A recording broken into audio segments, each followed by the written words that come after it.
Hello બાલ દોસ્તો, શ્રી અમરગઢ પ્રાથમિક શાળા દ્વારા અંગ્રેજી શીખીએની અંદર આજનો જે ટોપિક છે એ છે અ અને એન, જેનો અર્થ થાય છે એક.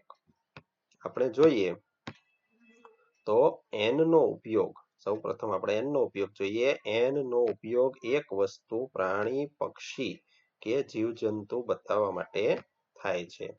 હવે જે સ્પેલિંગના ઉચ્ચાર, આપણે જે સ્પેલિંગ હોય એને આપણે ઉચ્ચાર કરીએ ગુજરાતીમાં, એમાં ગુજરાતી સ્વર જે આવે છે અ, આ, ઈ, ઉ, એ, ઐ, ઓ, ઔ, અમ, આ બધા જે સ્વર છે તો એના દ્વારા એનો જે ઉચ્ચાર થાય છે. અથવા આપણે જોઈએ તો જે સ્પેલિંગ એ, ઈ, આઈ, ઓ અને યુ થી શરૂ થતા હોય અને એક વસ્તુ હોય, બરોબર છે, એક હોય, તો એની આગળ એન લગાડાય છે. આપણે જોઈએ અહીંયા ઉદાહરણ, તો અહીંયા સ્પેલિંગ આપ્યો છે એપલ નો, તો આપણે એને બોલશું એન એપલ. એથી શરૂ થયો અને એનો ઉચ્ચારણ છે, બરાબર છે ગુજરાતીમાં, તો એને આપણે બોલશું એન એપલ. આવી રીતે ત્યાં એની આગળ આપણે એન લગાડશું. ત્યારબાદ આપણે બીજો સ્પેલિંગ જોઈએ, અમ્બ્રેલા. તો અમ્બ્રેલા જે છે એમાં પણ યુ થી શરૂ થયું છે, અમ નું ઉચ્ચારણ છે, એ પણ સ્વર છે ગુજરાતી, એટલા માટે આપણે એને એન લગાડશું, આગળ એન લગાડશું. આ રીતે આપણે જોઈએ ઇન્કપોટ. ઇન્કપોટની અંદર આપણે જે છે એ આઈ થી શરૂ થતો સ્પેલિંગ છે અને એનું ગુજરાતી જે સ્પેલિંગ ઉચ્ચારણ છે એમાં ઈ આવ્યો છે, એટલા માટે પણ આપણે એને લગાડશું એન, એન ઇન્કપોટ. આ જ રીતે આપણે એના વાક્ય પણ બનાવી શકીએ. This is an apple. This is an apple એટલે કે આ સફરજન છે.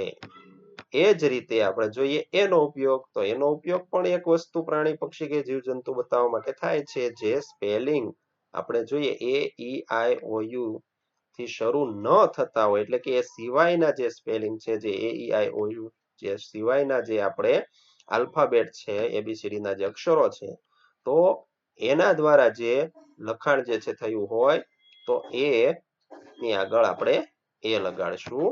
એમાં આપણે જોઈએ એમ થી શરૂ થતો અહીંયા સ્પેલિંગ છે મેટ, તો આપણે એને અ મેટ આવી રીતે બોલશું અને આગળ મેટની આગળ આપણે એ લગાડશું. એ જ રીતે આપણે જોઈએ તો ધીસ ઇઝ અ ડોગ, આ એના વાક્ય છે, ધીસ ઇઝ અ ડોગ, એ રીતે આ કૂતરો છે. હવે ખાલી જગ્યા પૂરો. હવે તમે શીખી ગયા કઈ રીતે જે છે એ સ્પેલિંગ ની આગળ એ આવે અને કયા સ્પેલિંગ ની આગળ એન આવે. તો એ જ રીતે અહીંયા ખાલી જગ્યા તમારે પૂરવાની છે. હવે આપણે અહીંયા જોઈએ બીજો પ્રશ્ન છે, ધીસ ઇઝ અને ધેટ ઇઝ નો ઉપયોગ કરીને નીચેના સ્પેલિંગ પરથી વાક્ય બનાવવાના છે.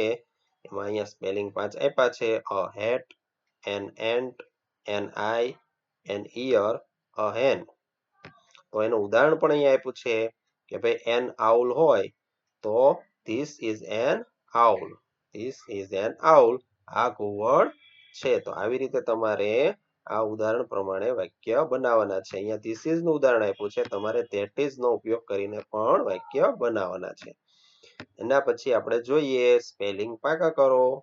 તો અગાઉ આપણે જે સ્પેલિંગ પાકા કરવા આપ્યા હતા એ સિવાયના બીજા 5 સ્પેલિંગ અહીંયા આપું છું. એની અંદર ડિયર, ડિયર એટલે હરણ, અ શિપ, શિપ એટલે જહાજ, બોટ, બોટ એટલે હોડી, ટ્રી, ટ્રી એટલે ઝાડ, અને જીપ, જીપ એટલે જીપ. તો આ રીતના સ્પેલિંગ તમારે પાકા કરવાના છે. તો આવજો બાલ દોસ્તો.